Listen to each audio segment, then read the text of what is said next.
자는 성령이 교회들에게 하시는 말씀을 아멘. 우리 앞뒤장 인사하겠습니다. 잘 오셨습니다. 은혜 받으시기 바랍니다. 집사님 그 1번을 한번 눌러 세팅된 데 1번을 원래대로 한번 해주시면 그 소리가 딱 맞던데. 예. 자, 한 주간 잘 지내셨습니까? 예. 우리가 요한계시록 7교회에 대해서 우리가 계속 말씀을 살펴보고 있는데 7교회 가운데 칭찬을 들은 교회가 어느 교회죠?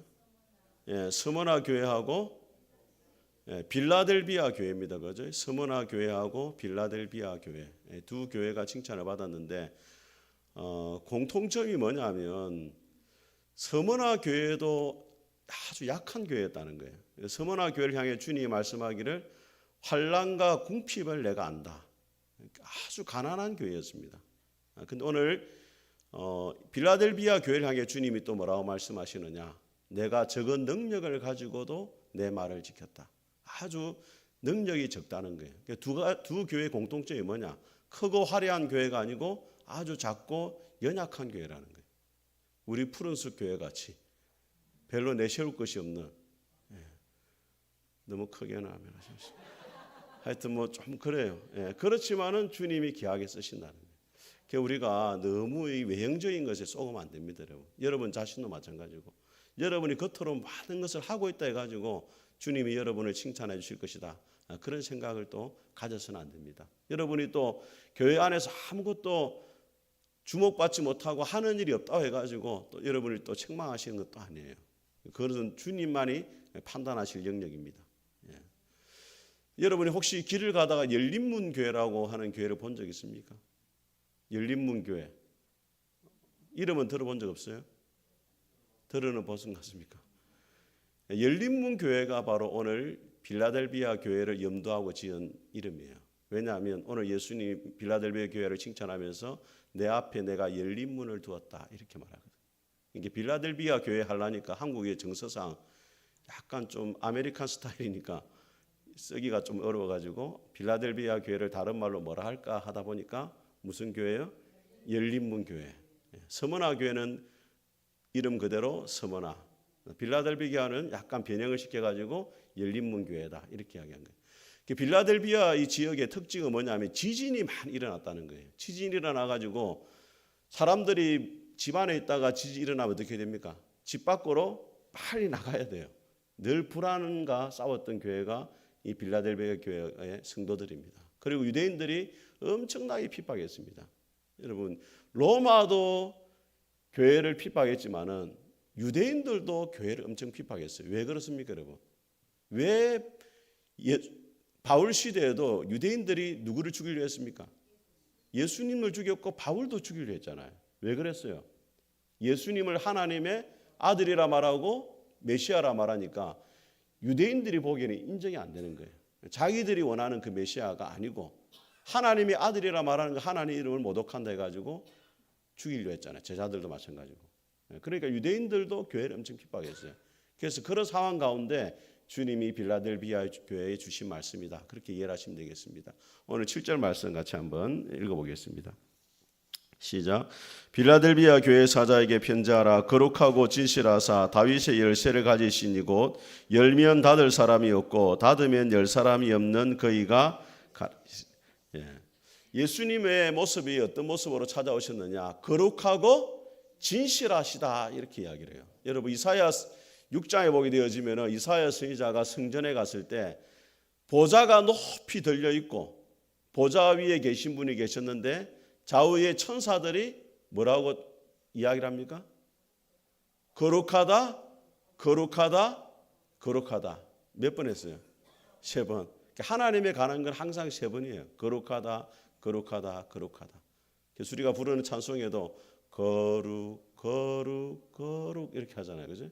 이 거룩이라는 단어는 항상 누구에게만 쓰이느냐? 거룩하시니 하나님에게만 쓰인 호칭이에요.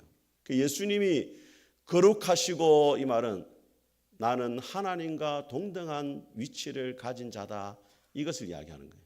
그 당시에 많은 유대인들은 예수님은 한낱 죄인으로 십자가에 죽었다 이렇게 말했지만은 예수님은 유대인들이 말하는 것처럼 한낱 죄인이나 사람이 아니고 구약에 나타난 그 하나님과 동등하신 분이다. 거룩하신이다. 이걸 말하는 거예요. 그 다음에 어떤 분이라고요?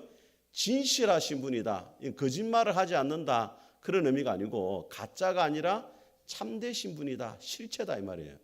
유대인들은 예수님을 가짜 메시아라고 말했지만 예수님은 그렇지 않다. 내가 진짜 메시아이고 구원자이다. 왜 이것을 이야기하냐면 그 당시에 예수님을 믿는 사람들 유대인들은 다 가짜라 말했어요. 저들은 하나님의 백성이 아니다. 오늘 예수님 말씀하는 게 뭡니까? 내가 거룩하신 이고 진실하신 분이기 때문에 나를 믿는 너희들의 믿음도 참이다. 너희들이 진짜 하나님의 백성이지 너희들을 핍박하는 자칭 유대인이라는 저들이 하나님의 백성이 아니다. 내가 너희들을 하나님의 백성으로 보정한다. 이것을 이야기를 하고 있는 것입니다. 저는 우리 푸른숲 교회 모든 성도들을 하나님이 하나님의 백성으로 인정할 수 있기를 주의 이름으로 축복합니다. 또 예수님이 어떤 모습으로 찾아오셨느냐? 다윗의 뭘 가졌다고요? 열쇠를 가졌습니다, 여러분.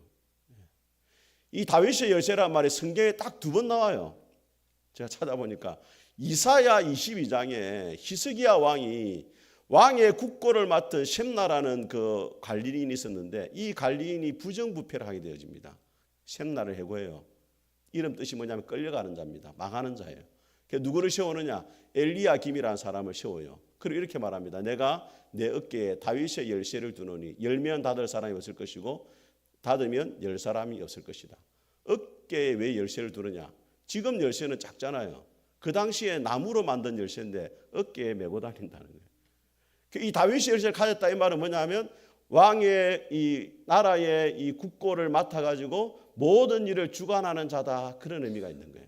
따라서 예수님이 다윗의 열쇠를 가졌다 이 말은 예수님이 천국의 문에 열 수도 있고 천국의 문을 닫을 수도 있고 너희들을 들어가게도 하고 나가게도 하는 그 권세를 누가 가지셨느냐? 예수님이 가지셨단 말이에요. 유대인들은 유대인의 해당에 들어오는 자만이 구원을 받는 자이고 들어오지 못하는 저 예수 믿는 자들은 구원받지 못한다 말했는데 예수님이 그렇지 않다는 거예요. 유대인의 해당에 들어가고 나오는 게 중요한 게 아니고 천국의 문에 들어가야 되는데 그 열쇠를 누가 가지고 계신다? 예수님이 가지고 계신다. 여러분 우리 인생의 가장 중요한 열쇠를 누가 쥐고 있느냐? 예수님이 쥐고 있는 줄 믿습니다. 제가 예전에 부정기도원에 기도하러 갔을 때 부정기도원은 가보신 분 있어요 혹시? 부정기도원에 가면은 이 뒤에가 이제 아주 무덤이 많아요. 무덤이 뒤쪽에 그 무덤은 기도하기가 좋아요 안 좋아요? 기도를 안 해보니 알 수가 있다. 산에 가면 무덤이 기도하기 제일 좋아요. 왜냐하면 무덤은 항상 양지 바른 곳에 있거든. 겨울에 기도를 하러 가면은 무덤 쪽에 가서 기도를 해야 돼요. 햇빛이 항상 들어오고 그러다 졸리면 또 자고 안 얼어 죽고 그래서 무덤에 가서 기도하고 이렇게 했는데 내려오는데 열쇠를 안 갖고 왔어요. 그래가지고 관리실에 가니까 관리실에서 마스터 키로 열어주더라고. 그래 깨달았어요. 예수님 우리 인생에 마스터 키가 되신다. 모든 문을 다 열어주는 거예요. 때로 우리가 인생의 문이 닫힐 때가 많잖아요. 우리 자녀들의 학업의 문이 닫힐 때가 있고 진로의 문이 닫힐 때가 있고 여러분의 또 사업의 문이 닫힐 때도 있고 인간관계의 문도 닫힐 때가 있는데 그 문을 누가 열어주시느냐? 주님이 다 열어주신다는 거예요. 여러분 다윗이 시편에 보면 이렇게 고백합니다. 사울의 왕들과 신하들이 자기를 죽이려 왔을 때 한번 따라해 보겠습니다. 내 시대가 주의 손에 있습니다. 다윗이 절대로 사울 왕을 대적을 안 해요. 사울 왕을 죽이면 바로 왕이 되잖아요. 그래도 안 대적해요. 왜? 아무리 자기가 안간히 힘을 쓰고 왕의 자리에 올라가도 하나님이 문을 닫아버리면 왕이 될 수 없다는 것을 알아요. 또 사울 왕이 아무리 자기를 죽이려 없애려 해도 하나님 문을 열어주시면 언젠가는 왕의 자리로 내가 올라간다는 것을 누가 알고 있습니까? 다윗이 알고 있어요. 압살롬 이전에 반역할 때도 제사장들이 법궤를 메어오잖아요. 돌아가라 말해요. 돌아가라. 법궤가 온다 해가지고 내가 왕이 되는 게 아니고 하나님이 다시 나를 왕의 자리로 올려줘야 내가 왕이 된다. 그래서 돌아가라 이야기합니다. 다윗의 인생의 중요한 신앙 고백이 뭐냐? 내 시대가 주님의 손에 있습니다. 이게 신앙 고백이었어요. 제가 뭐 한 번씩 이야기하지만 이전에 부산에 있을 때 교회가 참 많이 어려운 교회였습니다. 왜 어려웠냐면 이 목사님하고 목사님을 반대하는 세력들하고 막 이게 엄청나게 막 이런 거 배우지 마세요. 또 이런 것도 배우려고 또 던지더라고. 목사님 나가라고. 배울라. 아이고 내가 이만한 해야 되는데. 그러니까 얼마나 힘들었겠어요. 그래서 다 떠나더라. 위에 있는 뭐 선임 목사님도 떠나고 또 다 떠나고. 그래서 제가 제일 선임이었어요. 그래서 다른 교회에서 막 연락 오는 거나 저보고 빨리 다른 이제 교회 이제 오라고. 뭐 부산 남교회, 뭐 서대 대신동교회. 왜 전화 왔겠어요? 저보고. 제가 능력이 쓴 게 아니고 교회를 옮기기 가장 쉬운 사람이 저라고 본 거예요. 왜? 그리 어려우니까 교회를 빨리 왜냐하면은 거기 잘못 있다가는 이제 거슬린다는 말이에요. 괜히 휘말려가지고 목회 생명 끝난다 이런 말이 있었거든요. 그래가지고 막 저보고 다른 이 교회에서 와라 저 교회에서 와라. 사실은 이제 가고 싶은 마음은 이제 꿀떡 같았죠. 근데 이 말씀을 오늘 딱 보니까 열면 닫을 사람이 없고 닫으면 열 사람이 없다. 내가 내 목회의 길을 찾아가지고 아무리 가도 주님이 어느 순간 막아버리면 안 되는 거고 또 아무리 내가 이렇게 지금 몰려가지고 어려운 교회이지만은 주님이 때 목회의 길을 열어주시면은 된다. 이런 확신이 내가 딱 들었어요. 물론 갈등이 많았죠. 왜냐하면 뭐 여러 가지 어려움들이 많았으니까 말도 못합니다, 여러분. 근데 오늘 이 말씀을 딱 붙잡았어요. 계시록의 말씀. 열면 닫을 사람이 없고 닫으면 열 사람이 없다. 그래서 여러분 우리가 어떤 환경 가운데 있을 때 여러분이 힘들고 어렵더라도 이 말씀을 꼭 붙잡아야 돼요. 하나님이 내 인생의 열쇠를 쥐고 계신다. 하나님이 주셔야만이 내가 모든 것을 가질 수 있고 누릴 수 있다. 이 신앙 고백이 여러분의 있기를 주님의 이름으로 축복합니다. 우리 9절 말씀 같이 한번 읽어보겠습니다. 시작. 내가 잠깐만 죄송합니다. 8절 읽겠습니다. 시작. 볼지어다 내가 내 앞에 열린 문을 두었으되 능히 닫을 사람이 없으리라. 내가 내 행위를 아노니 내가 작은 능력을 가지고서도 내 말을 지키며 내 이름을 배반하지 아니하였도다. 자, 열린 문을 두었다. 이 열린 문은 무슨 문이에요? 구원의 문을 말하는 것입니다. 이것을 어떤 분은 뭐 선교의 문이다, 어떤 분은 전도의 문이다, 막 이렇게 말하는데 저는 구원의 문이라고 봅니다. 왜냐하면 요한복음 10장에도 요한이 기록했잖아요. 요한복음 10장에도 예수님을 뭐라 말해요? 나는 양의 문이라 하잖아요.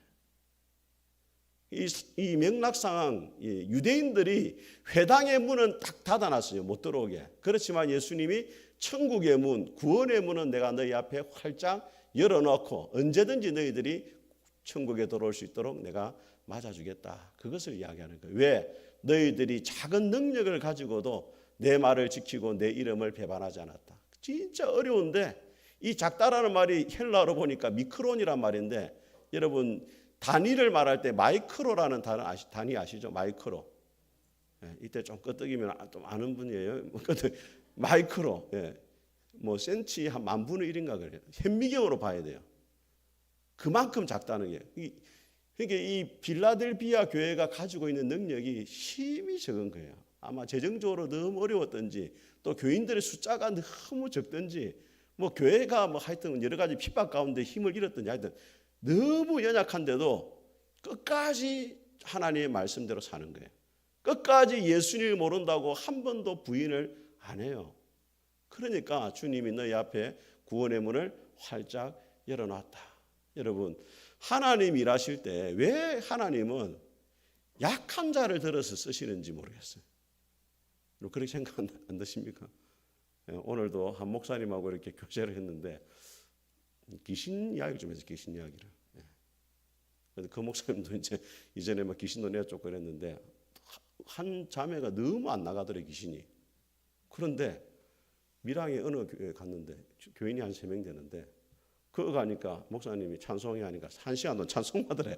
귀신 들린 사람이 찬송을. 근데 그 교회가 어떤 교회냐? 교인이 되려면은 20일 금식을 해야 돼요. 그러니까 그 자매가 아마 금식하라까 놀래가지고 아마 찬송하지 않았나 이런 생각이 드는데 적은지만은 능력이 있는 거예요, 그죠? 근데 하나님 왜 그렇게 약한 자를 들어 쓰시느냐? 여러분 기드온이 미디안과 전쟁할 때 미디안의 군사들이 몇 명이었냐면 13만 5천 명입니다. 기드온은 용사가 몇 명이었어요? 300명이잖아요. 300명하고 13만 5천 명하고 싸워가지고 12만 5천 명이 죽었어요. 12만 5천 명 하니까 여러분 감이 잘 안 오죠. 사직야구장에 3만 명 들어갑니다. 그러면 사직야구장 몇 개예요? 야, 대단하시네. 그게 계산이 됩니까? 사직야구장 4개가 300명에게 죽은 거예요. 왜 그렇게 하셨느냐? 여러분, 하나님은 왜 또 골리앗을 왜 적은 다윗과 싸움에서 패하게 하시느냐? 왜 그렇게 했어요? 우리의 능력이 힘이 적을 때 하나님이 크게 영광을 받으신다. 그래서 하나님이 적은 자를 들어 쓰시는 거예요. 하나님이 여러분을 사용하시잖아요. 그럼 여러분 어떤 마음을 가야 되느냐? 내가 진짜 하나님께 쓰임받을 자격이 하나도 없는 작은 자인데 하나님이 나를 또 들어 쓰셨구나. 이 믿음의 고백이 여러분의 있기를 주님의 이름으로 축복합니다. 우리 9절 말씀 같이 한번 읽어보겠습니다. 시작. 보라, 사탄에 해당고 자칭 유대인이라 하나 그렇지 아니하고 거짓말하는 자들 중에서 몇을 내게 주어 그들로 와서 내 발 앞에 절하게 하고 내가 너를 사랑하는 줄을 알게 하리라. 자, 예수님이 유대인들은 자칭 유대인이고 하나님의 백성이라 말했는데 예수님은 그들을 뭐라고 부르십니까? 사탄의 모임이라는 거예요. 자기들이 아무리 하나님의 백성이라 말해도 주님이 아니라고 하면 끝나는 거예요. 여러분이 아무리 내가 구원을 받았다 하고 내가 하나님의 자녀라 말하고 나는 하나님의 일꾼이라 말해도 주님이 모른다 하면 끝나는 거예요. 유대인들은 자기들은 잘났다 하고 하나님의 백성이라 하고 하나님 선택받았다 말하는데 예수님은 아니라는 거예요. 너희는 사탄의 모임이다. 마귀들 졸개다. 이렇게 말해버리는 거예요. 여러분에게는 주님이 뭐라고 말씀하실 것 같아요? 내 사랑하는 종아, 희망사항이죠. 희망사항. 그렇게 말을 듣기가 쉽지 않습니다. 여러분. 성경에 보면 주님이 인정하시는 사람 별로 없어요. 주님이 보통 까다로운 분이 아니에요. 쉽게 인정 못 받아요. 근데 주님이 뭐라 말하시느냐? 그들이 네 앞에 와서 무릎 꿇는다는 거예요. 이 말이 무슨 이야기냐면 자기들이 옳았다라고 계속 주장했는데 어느 순간 깨닫게 될 날이 온다는 거예요. 누가 메시아다? 예수님이 메시아고 예수님 믿는 교회가 참된 하나님의 백성이라는 걸 깨닫고 너희들 앞에 와가지고 너희들이 옳았다라고 말할 때가 온다는 거예요. 왜 그렇게 하시느냐? 그 일을 통해 가지고 내가 빌라델비아 너희를 얼마나 사랑하는지 너희가 깨닫게 될 것이다. 왜 그렇게 하시느냐? 빌라델비아 교회가 주님의 사랑을 알고 누구를 더 사랑을 원하시는 겁니까? 주님을 더 사랑하기를 원하신다 이 말이에요. 여러분, 하나님이 여러분에게 기도의 응답을 왜 주십니까? 왜 여러분의 삶의 문제를 해결해 주시고 여러분이 기도하면 응답을 해 주시고 왜 여러분을 도와주십니까? 예수님이. 그 목적이 뭐예요? 그렇죠. 오늘 말씀에 딱 해답이 나오잖아요. 하나님이 너를 사랑한다. 이걸 네가 잊어서는 안 된다. 이걸 확정해 주는 거예요. 하나님이 그냥 도와주고 싶은 마음도 있지만은 그 도와주는 목적이 뭐냐? 주님이 너를 얼마나 사랑하는지 네가 깨닫고 그 주님의 사랑으로 누구를 또 사랑해야 돼요? 주님을 사랑하는 사람이 되기를 주님이 원하신다 이거예요. 근데 우리 성도들이 고난의 때, 어려울 때에는 주님을 간절히 찾다가도 문제가 해결되면은 먹튀하죠, 먹튀. 먹고 튀는 거야. 그래서 주님이 응답을 빨리 줘요, 안 줘요? 주님이 응답을 빨리 잘 안 줘요. 왜? 여러분을 너무 잘 알거든. 먹튀한다는 걸 알거든. 그러니까 기다리게 해가지고 아이고 주님, 나는 주님밖에 없습니다. 이 고백이 나올 때까지 기다렸다가 이제 주님이 딱 주시는 거예요. 그러면 어떤 고백이 나오느냐? 할렐루야, 하나님이 하셨습니다. 이런 고백이 절로 나오는 거예요. 아멘. 자, 우리 10절 말씀 같이 읽어보겠습니다. 시작. 내가 나의 인내의 말씀을 지켰은즉 내가 또한 너를 지켜 시험의 때를 면하게 하리니 이는 장차 온 세상에 임하여 땅에 거하는 자들을 시험할 때라. 자, 인내의 말씀을 지켰다. 이 말씀을 제가 다른 번역 성경에 보니까 뭐라고 되어 있냐면 인내하라고 하는 그 말씀을 지켰다 이렇게 되어 있어요.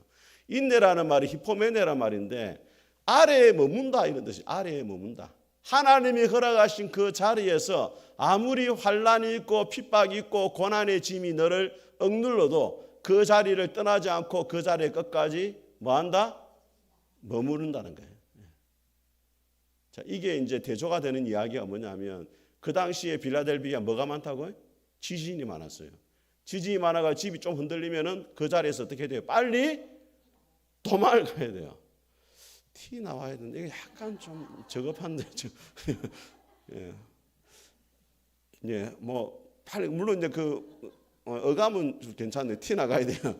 빨리 티 나가야 되는데 그게 빨리 티 나갔어요. 자리에 안 지키고. 근데 육적으로는 빨리 티 나갔는데 영적으로 환란이 왔을 때는 그 자리를 뭐했다? 지켰다는 거예요.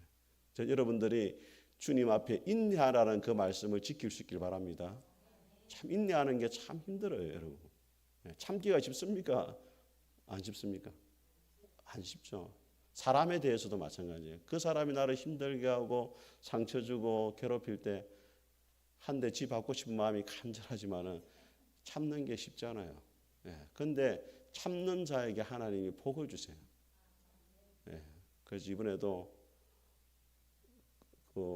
저기 멀리 있는 목사님이 전화 왔어요. 그분은 뭐 여러 가지 문제 때문에 전화 왔는데 하여튼 뭐 힘들다 소리 옛날부터 많이 했어요, 저보고. 그럼 내가 이제 뭐 힘든 일을 오래 전부터 겪은 선배로서 여러 가지 조언을 많이 해줬죠. 그래서 요즘에는 뭐 그래 교회가 어떻습니까? 하니까 요즘에 뭐 괴롭히는 분이 잠잠합니다 이러더라고. 왜 그러냐라니까. 그래 뭐 그때 사건 이후로 별로 말이 없네요 이러면서 그러면서 이야기를 하더라고요. 제가 이전에 목사님이 해줬던 말씀을 하나님의 말씀으로 지키고 있습니다 하더라고요. 내가 무슨 이야기를 했습니까? 나도 기억을 못해요. 무슨 이야기를 했냐 하니까 아무리 성도들이 괴롭혀도 싸우지 말라 했대. 제가 그런 말 했대. 아무리 나를 힘들게 안 있어도 그 사람과 대적하고 싸우지 말아라. 그 말을 제가 했다는 거예요. 저도 기억이 안 나요. 근데 그 말대로 했더니 진짜 하나님이 정리를 해주시더래요. 그래서 싸우지 않기로 했다. 인내하라는 그 말씀을 지켰단 말이에요. 그랬더니 하나님이 나머지를 다 알아서 해결해 주시더라. 뭐 그 이야기를 제가 들었어요. 그분을 통해 가지고. 그래서 오늘 이 말씀을 볼 때도 그렇구나. 하나님이 인내하라는 것. 여러분이 힘들고 어려울 때마다 인내하라는 것 주님이 다 아시고 있다는 거예요. 그러면 때가 되면 하나님이 다 여러분의 삶의 문제를 해결해 주시는 줄 믿습니다. 근데 또 힘든 거는 뭐냐면 그러면 인내하라 했으면 이제 시험이 끝났다 이렇게 하면 좋은데 또 뭐가 오냐면 또 시험이 온다는 거예요. 근데 그 시험의 때를 뭐하게 한다? 면하게 한다 이 말이 여러분 시험이 안 온다는 말이 아닙니다 여러분. 주님은 우리에게 시험을 안 주는 분이 아니에요. 왜? 여러분 보세요. 서문화 교회에서도 예수님이 뭐라 말하냐면 네 환난과 궁핍을 안 오니 하면서 또 뭐라 말하냐면 장차 올 환난이 있다는 거예요. 그리고 10일 동안 환난을 받을 건데 죽도록 충성하라 이렇게 말해요. 그러니까 환난이 없는 게 아니에요. 서문화 교회도 환난이 있었고 오늘 빌라델비아 교회도 시험이 오는데 이것을 면하게 한다 이 말은 아예 시험이 지나가도록 피한다 이 말이 아니고 시험 중에도 너를 지켜주시겠다 이 말이에요. 여러분 다니엘과 세 친구들이 풀불 속에 들어가기 전에 하나님이 불을 꺼줬어요 안 꺼줬어요? 하나님이 불을 꺼주면 얼마나 좋겠어요. 근데 불을 안 꺼줘요. 언제까지? 들어갈 때까지. 근데 들어가서 하나님 지켰어요 안 지켰어요?